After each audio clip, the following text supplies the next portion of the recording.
It's the Halloween episode. Yay! What's going on, people? So today we are doing... Oh god, there's something on the microphone. Today we're doing something... we're doing the news for this week. Weekly news thing. Holy news is what I was going to call it. I don't know if that's actually going to be the thing. Either way, it's the Halloween episode because Halloween is next Tuesday. And this comes out on a Thursday or a Friday. So I can't do a Halloween episode after it's passed. I got a fucking chicken suit. Oh yeah, it's amazing. Alright, so let's start this up. Also, apologies for not having one last week. There really wasn't too much news that I could find. I struggled to find some good news. So I condensed some of the stuff that I found last week and put it into this one. This one's going to be a bit of a longer episode, but it's going to be fine because you love them. So let's do it. First thing we're talking about is EA has shut down Visceral Games. That's the company that gave us things like Dead Space, Battlefield Hardline, and a few other different things. Says Visceral will be ramping down and closing, and that we're in the midst of shifting as many of the team as possible to other projects and teams at EA. So this is a studio that's come out with a bunch of good games that a lot of people have liked, and one of the things that have actually gotten attention was a game called Project Ragtag.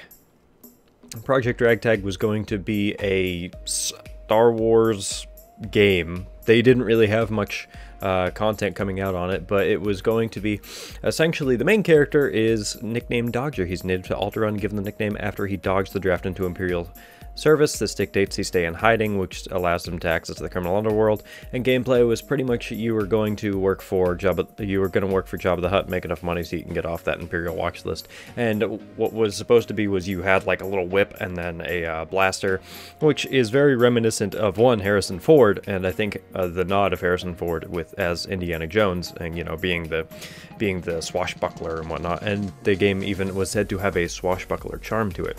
This I was really excited for because I fudging love Star Wars. I love Star Wars more than almost any other fandom. Well, the old EU before, you know, Disney took over. But I'm giving it an open mind, and so far the Disney movies have been pretty good. Either way, we've all been looking forward to Project Ragtag, and they said that the assets are actually transferred over to another company, so we'll see if it actually stays, if it becomes a thing, or if it's put on the back burner, or just completely gone, kind of like how what was it, Star Wars 1313? There was another one that was like that, where you're also a bounty hunter, similar to Boba Fett, and unfortunately we haven't heard anything come out of that in a while, which is also like Prey 2. They were going to make a Prey 2 that was kind of like an open world bounty hunter game, and that never came about, which is too bad because it looked really interesting, but that's also like a year or two ago now news. Do you like Gran Turismo? Do you like Mazdas? Do you want a 2018 Gran Turismo themed Mazda? Well, too bad.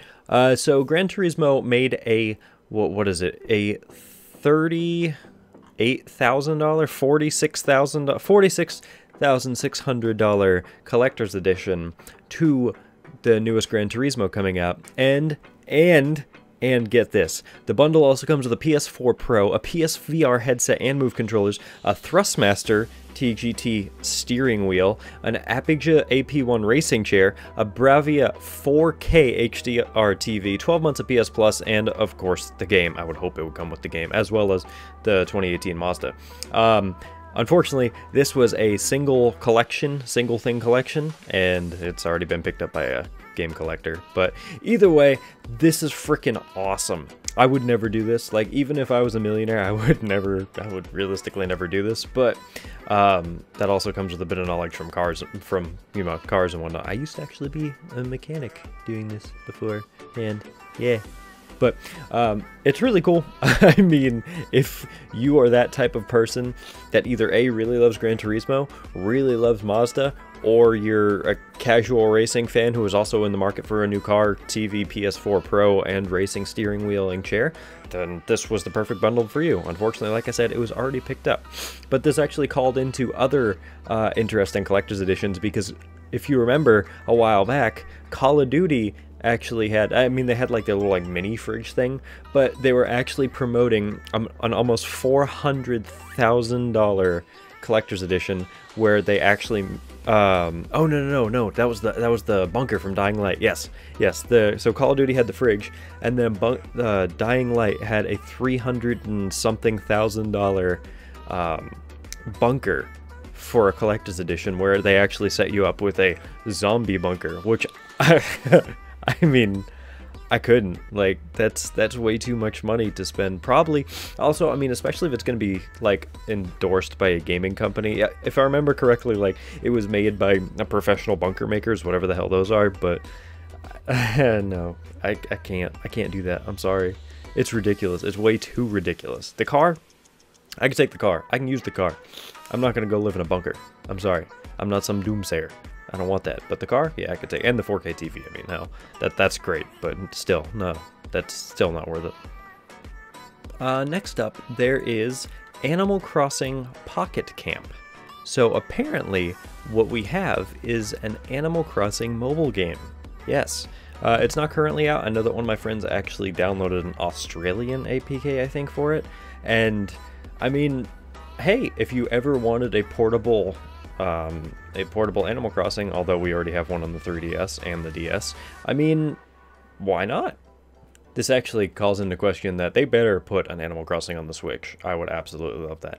But, so there is a thing. There are leaf tickets. Of course, there are microtransactions because it's a mobile game. It's a free mobile game, and realistically, all companies nowadays are moving to microtransactions. So what it is, you get these leaf tickets, and what you can do with those leaf tickets is you can place orders for different crafting materials, because a big portion of the game is that you can craft the materials that you have, like your beds and your furniture and all that stuff.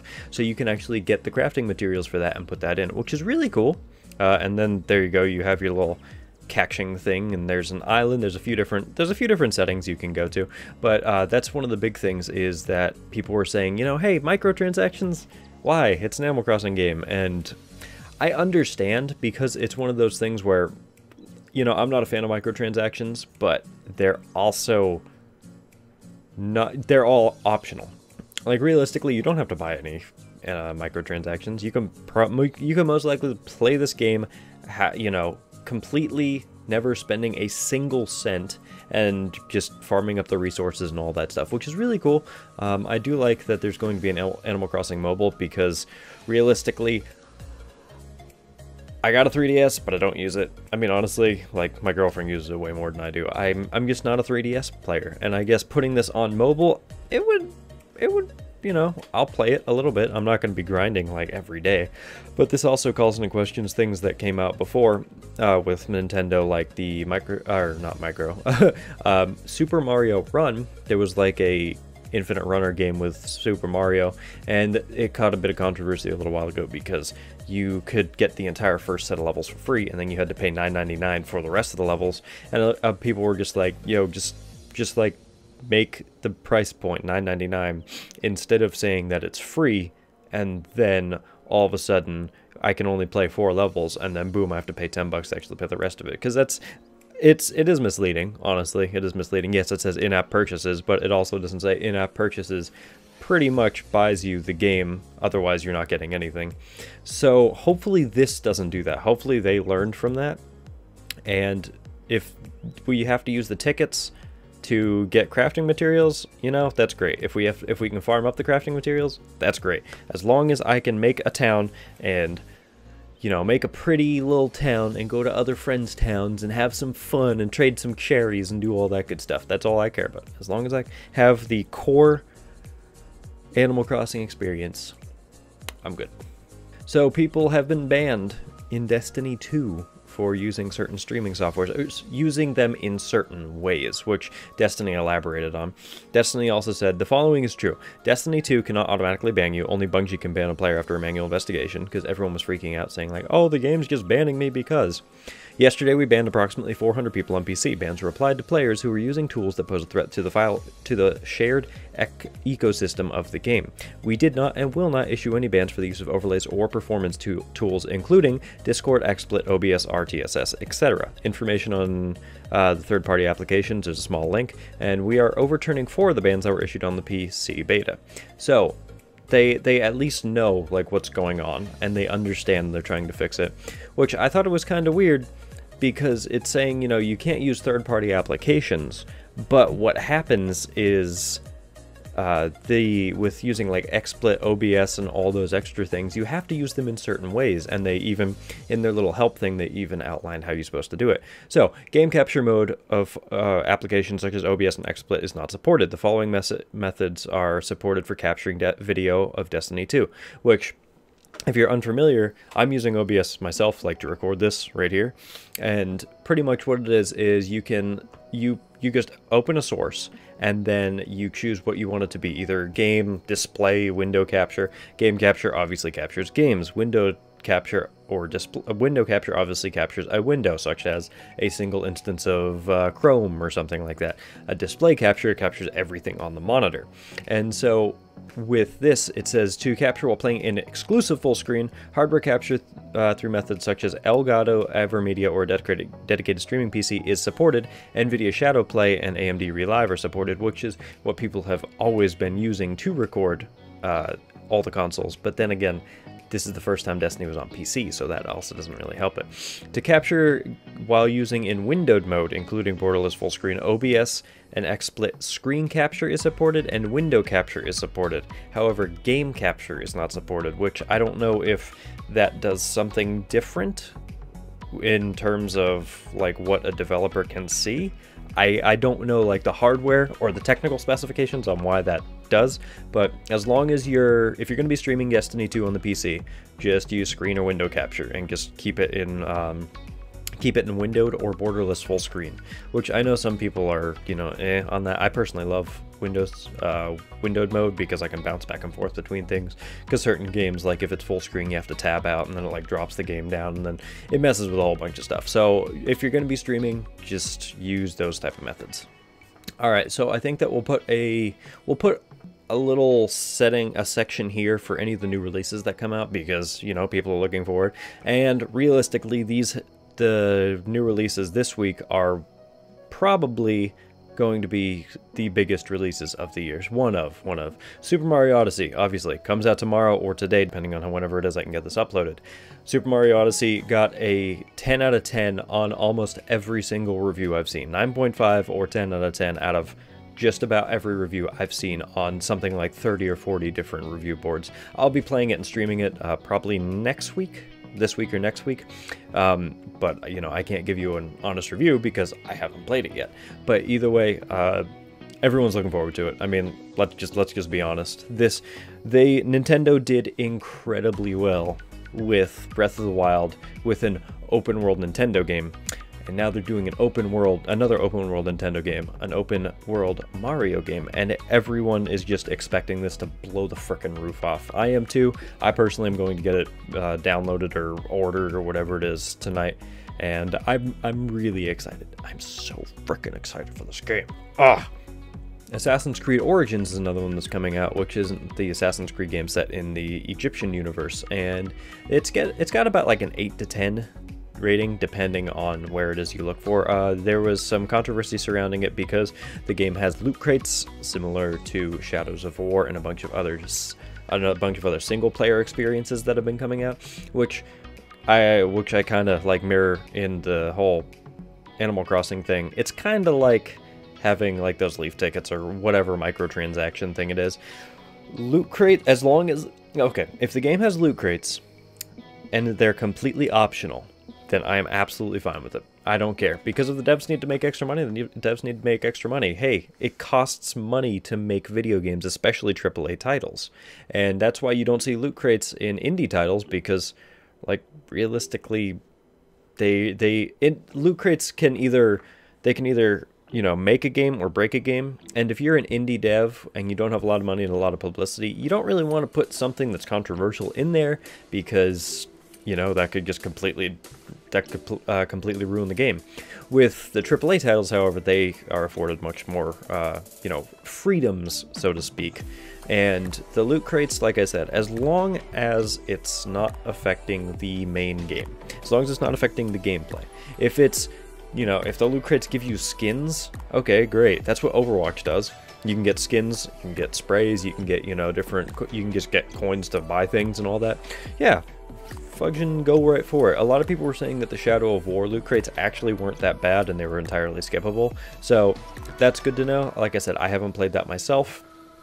I cannot give you an accurate feeling on what they do and do not do, but from what everyone else is saying, I mean, the loot crates, like I said, as long as it's not like, hey, you need X amount of experience, or you need this, you know, weapon Y in order to continue through the game, or you need to buy some keys in order to unlock other parts of the game. No. I mean, realistically, at that point, I'd honestly rather just take DLC, because I'd rather just pay 15, 20 bucks and get the entire rest of the experience, instead of 99 cents here, 99 cents here to get experience A, B, C, D. You know, that's ridiculous. It would be one thing if, like, they locked the different sequences in Assassin's Creed, but as long as it's just like visual stuff that can help you, but isn't necessarily, you know, isn't necessary in order to beat the game, whatever, you know. I support the devs. I support paying people. I support having the devs get paid in order to create more games. So loot crates, fine. Also, Wolfenstein 2, the new Colossus. So Wolfenstein the New Order came out a year or two ago. I think it was a year ago, last year.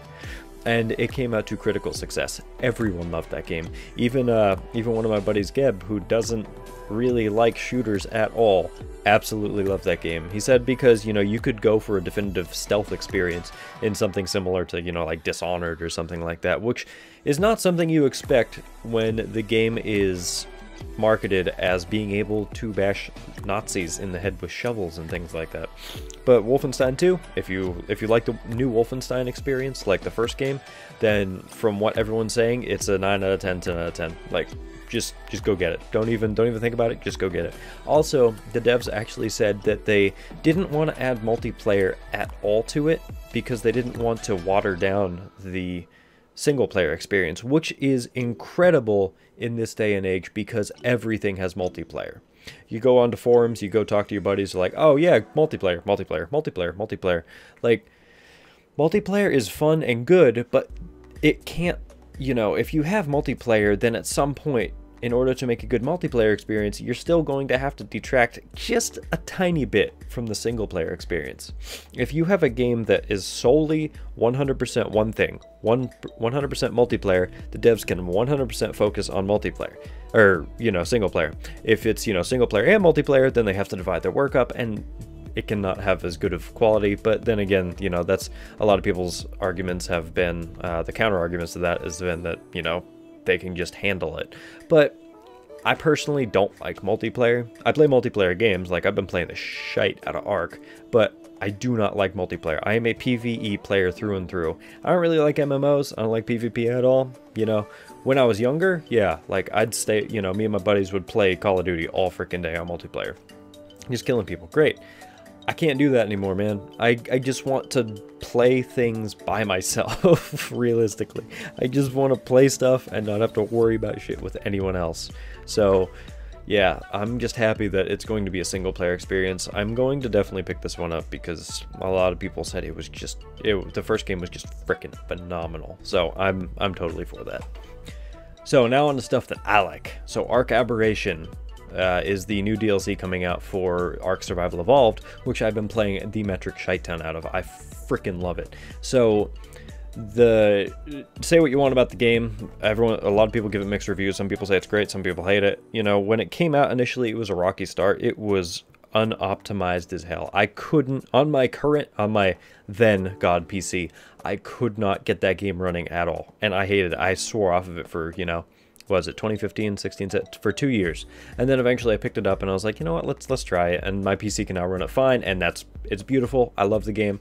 One of my favorite games of all time now. I absolutely love it. New DLC, it's going to be on a destroyed Ark, and there's going to be tainted, corrupted creatures and a whole bunch of other things. They have been teasing so much in this game. I am freaking so ready for it. But it's going to be delayed. It's been delayed by some weeks, according to the developers, which I was upset because it was going to be coming out on Halloween. I could have been streaming it all Halloween. But realistically, it's one of those things where if something is coming out because if something is delayed because of, you know, reason X or reason Y, I'm honestly for it. I'd rather wait and have a much better experience, a much better game. Like if they're still fixing some bugs or if they're fixing some, you know, stability issues or something like that, then by all means, I say go for it. I really don't care. I just want to be able to play the game without having an incredible amount of problems. And if that means it has to be delayed by a few weeks or a month or two, hey, that's fine. I'll play it. I'll play it eventually. I'm not too worried. Oh, also, the S Plus mod, Structures Plus mod, is going to be put into the main game, which the S Plus mod is probably the biggest mod in PC Ark, and it allows you a whole bunch of new building options. So the fact that they have seen that, and you know, you look on YouTube and you see all these different building tutorials and building videos. I'm going to try and start making some myself because I personally love the game and I love building in it. But you know, you see all these different buildings, and initially before the S Plus mod came out, you were severely limited. And now that they're actually putting all this extra building stuff into the main game, it shows that they're not only paying attention just to the PvP players, but also the PvE players like me. Once again, I hate PvP in all aspects.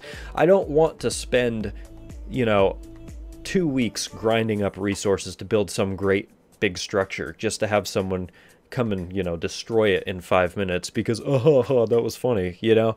I don't find that fun at all. All I want to do is play by myself without being bothered by things. And I am so ready for this frickin' mod or DLC to come out. I'm so god dang excited. Oh, also, whenever it does actually come out, check here because there's going to be stuff on this channel. A lot of stuff. So, Daggerfall Unity. It's a free mod that remade the Elder Scrolls, I think it's 2 Daggerfall, in a more recent engine. So for those of you who don't know, Daggerfall is one of, if not the biggest game maps in gaming. Realistically, almost one of the biggest. It's also like a 20-something-year-old game, and they used some weird random generation things apparently to get it to work right, but it was a hilariously large map. The map is 62,000 square miles. So it's, Great Britain is 88,000 square miles.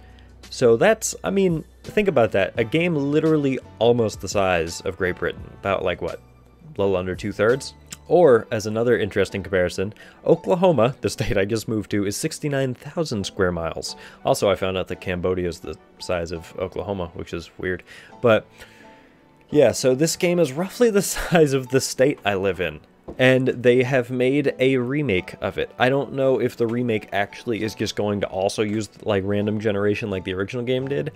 If it's, I'm almost positive it's an ongoing project, and where if they're going to put in like landmarks or points of interest or permanent structures into it, I mean that's cool.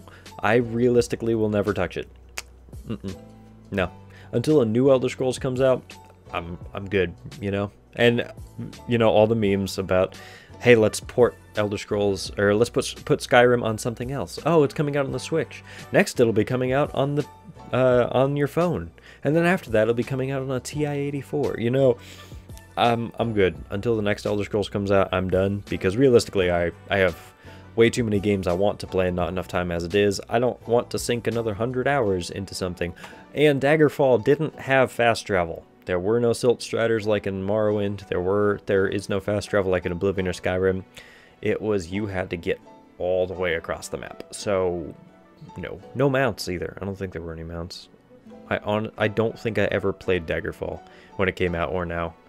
But either way, I'm good. Nah. So, Nintendo is actually open to having risque games on the Switch.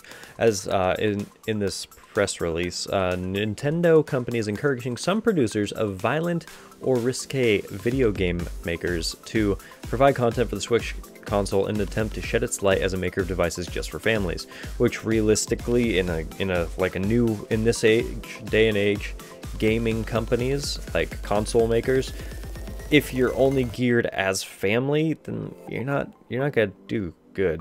Which everyone loves the Switch. Well, okay, a lot of people love the Switch either way, but it's kind of interesting because, like, historically, Nintendo has always made you know, family-friendly games. Everything is all nice. You know, there's no bloodshed. There's no crazy things like that. There's not like a lot of risque, you know, like not scantily clad girls or something like that that you see in a lot of other anime game, you know, like a lot of other things that realistically come from Japan, although we see that in Western stuff too.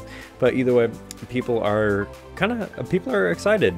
The software lineup for the Switch includes Knight of Azure 2, Bride of the New Moon, an action role-playing game featuring lightly clothed female characters, Shinobi Refle, whatever that even means, Senran Kagura, a game primarily for the Japanese market, allows players to massage young women, and of course Doom.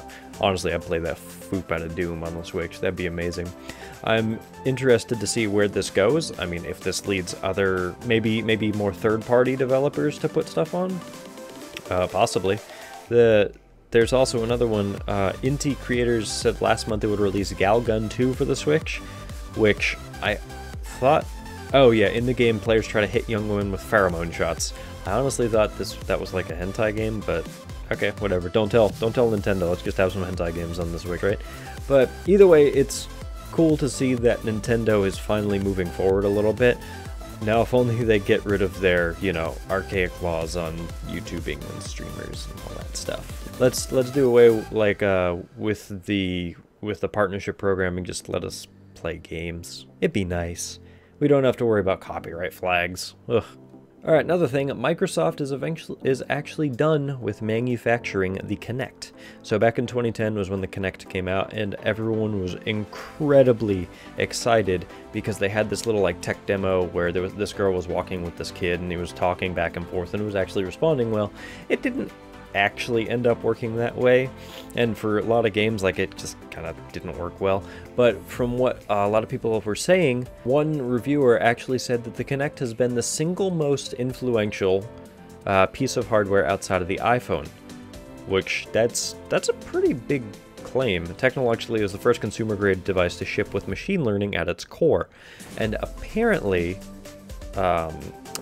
what Apple did with Siri was they copied the speech-to-control functions of the Kinect. At least that's what this one reviewer is saying, which, one way or another, that's for something way above my pay grade to dispute. But apparently, with the Kinect, they are still going to be using elements of it from their HoloLens, the augmented reality thing in the HoloLens. It came out, I think it was last year on E3, and pretty much what it was like a 3D environment that you could play games in. You just had to wear like little glasses, and you could, they showed off like Minecraft playing where you could actually like look around the map and dig down. It was interesting. It would be really interesting with the HoloLens if they used it for something like D&D, because imagine that you could literally make a map builder, do different tiers, and then there's your character, and then all your friends around just have to be like, okay, I move here. Okay, monster does this. Okay, I do this. And that would be really good. Which also, with the Wii U, they missed the chance. I really hope they don't miss the chance with the Switch. They could put a D&D game on the Switch. Think about it. All of you have the map and your player sheets and everything right there. And you guys all have it, and then you guys even could play individually. Or, you know, you set it down and you pull the controllers, and, you know, one of you controls one side, one of you controls the other side. You know, all the applications for having like a good tabletop, with the exception of Tabletop Simulator on Steam. Yeah, but even then, like, it's kind of meh at best. Like, having the HoloLens using it, having the Switch use it, the freaking Wii U, anything. Being able to have that with tabletop games would revolutionize it. Wizards just has to, you know, pull their... Alright, so this one comes from something that I highly anticipated No Man's Sky, as many other people have. I, unfortunately, was not upset with the release. I fudging loved the game, and I played it for quite a bit. Unfortunately, Ark has been taking more of my time in survival aspects, but I still freaking loved the game. It was great. It's one of my favorite games of all time. And news has come out that because of the recent updates with multiplayer, there has actually been a federation of players to there was actually a federation of players near the center of the galaxy, and it was founded by one person, and it's kind of like this branching network of like hub worlds and systems and whatnot. It's really cool, and it's the Federation is a model United Nations for No Man's Sky. I mean, that I think is incredible, the fact that there is a game that actually can make, you know, essentially what is the Federation from Star Trek.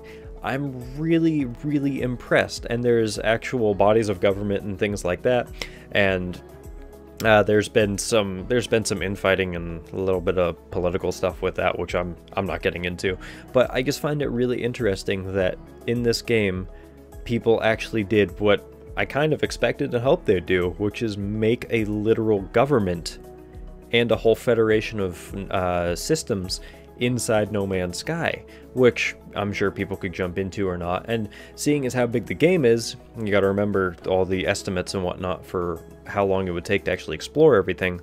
Having a federation like that, there's probably going to be more than one now that this news is broke. There's probably going to be multiple different federations that pop up all along the entire universe, and that's so freaking cool to me. I am really, really excited for that. You know, I wish the best for those federations. I probably won't join them. I play No Man's Sky off and on, but I probably won't ever join them. I am not a political person, but it's still very interesting to see either way. And last on the list is Steam is now offering digital gift cards. Yes, now you don't have to buy games for each other. You can just essentially send players back and forth money, which is, I mean, it's interesting. A lot of people are going to say that there's going to be scamming abound with that, which, I mean, there's going to be scamming one way or the other. Scams, realistically, you're not going to ever stop scams. There'll always just be some other new way to figure it out. So it's either way, I'm of two minds about it, because realistically I don't gift anyone anything. You know, all of my friends can pretty much buy their own games, but if I see, you know, like, hey, it's my buddy's birthday, okay, let's send them like a, you know, like a $20 gift card or whatnot. Like, hey man, you know, get this new DLC of this game that you like. It's cool. I'm supporting it. I'm all for it. We'll see what happens. I think that it's actually active now, so from what they say, to purchase a digital gift card, sign into your Steam account, select an amount and a friend, and Steam will deliver your gift with a personalized message directly to their Steam account. Sounds pretty simple enough, so hopefully, I mean, you guys can utilize this in one way, shape, or form. Alright, and that's it. Like I said, this is going to be a bit of a longer episode, but it's been pretty good. We got a bunch of good stuff in that I liked, a bunch of interesting info. So the last thing I did want to do, I was going to initially do like a comic review, but I haven't read any comics this week, so I'm not going to do that. I haven't really done much other than play Ark and look up this stuff. So yeah, I don't know. I love that game so much. But this little whole news thing, like I said, sorry I didn't get it out last week. There just wasn't a lot of news, and I was preoccupied with a bunch of different stuff in real life. So I'm going to absolutely make a solid attempt to get this out every day. Or not every day, oh god no, every week. I really want to do this every week. I just have to actually make sure I can keep doing it. But either way, thanks for watching. If you liked this video, leave a like button, help subscribe if you want to see some more news like this. And as always, I will see you in the next video. Bye bye.